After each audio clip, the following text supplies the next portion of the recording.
Welcome to Gardening with Heidi. Today we have a product reveal.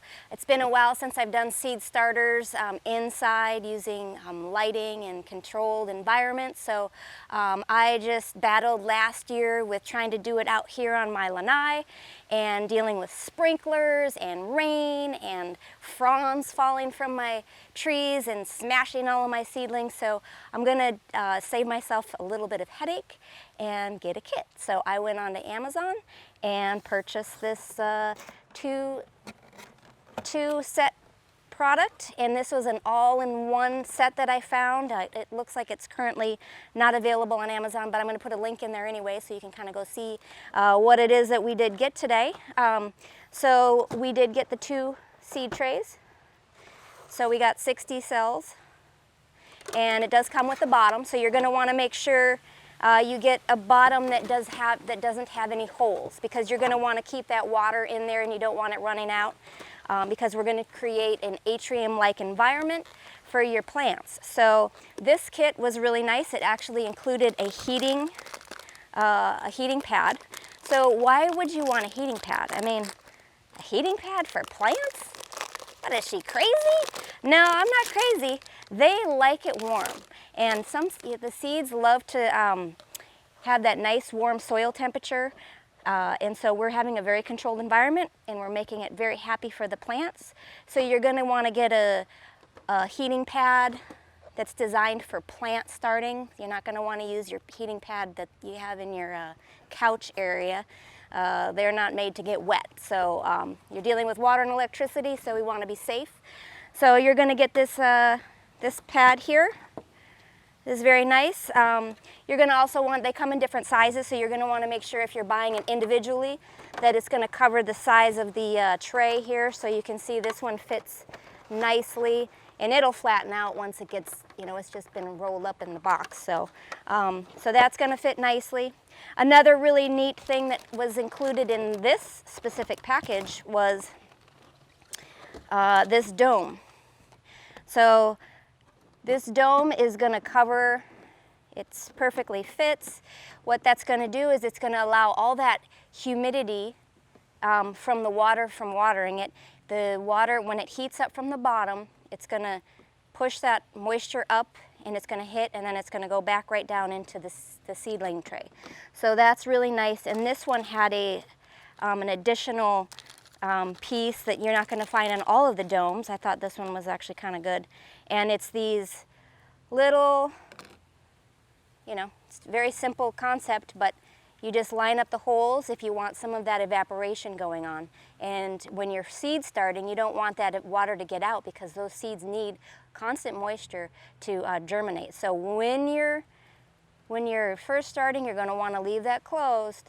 Once those seedlings start to emerge and you're starting to have some plant material growth pushing through the soil, you're going to want a little bit of that humidity out, so that that plant material doesn't get too moist and get rotted, and the top of the soil doesn't get more like mold or fungus on it. So that's kind of a cool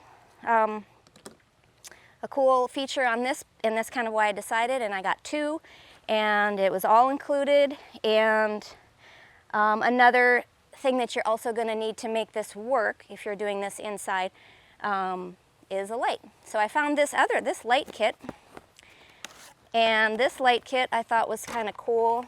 I'll put the link in the description as well if you want to check it out.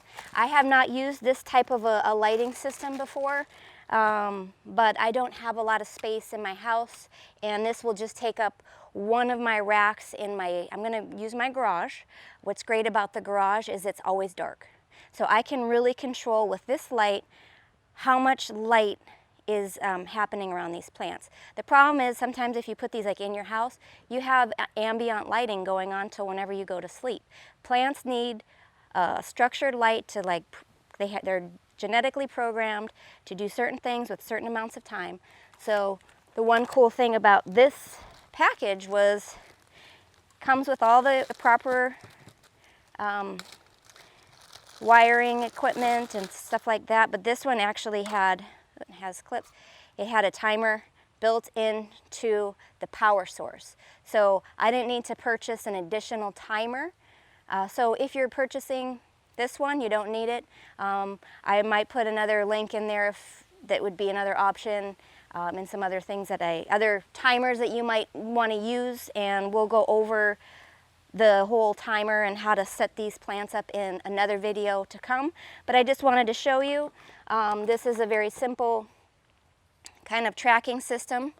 And in these, this is an LED, and there's different types of lighting you can buy as well. So you're going to see different wavelengths, and there's different wavelengths that are used to help germinate plants, help them bloom, and help them grow. So you can get specialized ones. This one, I believe, I got, you know what, I don't know which one this is now, but anyway, so you're going to want to choose the proper light for whatever your task is at hand.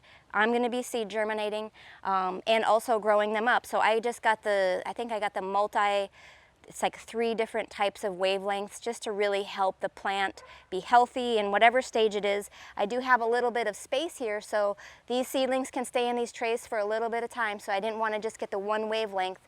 I wanted to get one that was kind of an all-purpose wavelength to do that. And you can see this is about the same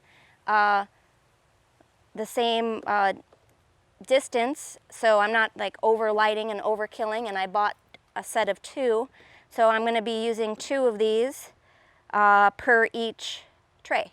So I'm going to get this set up, and I'll show you that in another video, and how to install it and set the timer, what timer you might want to need. So if you like what you see, make sure you hit that like button and subscribe, and leave a comment if you've ever started your seeds inside, or if you ever used any of this stuff. It's really fun. It makes seed starting so much easier because you're providing the correct environment for your seeds to be successful. And you don't want to go and spend a lot of money on seeds and then just have them all die or get eaten by a rabbit in your yard or drowned in your irrigation system. So I am hoping to be more successful this year in having a broader variety of things that are successful in my garden. So keep gardening and check out the next video, because I'm going to be doing this very soon.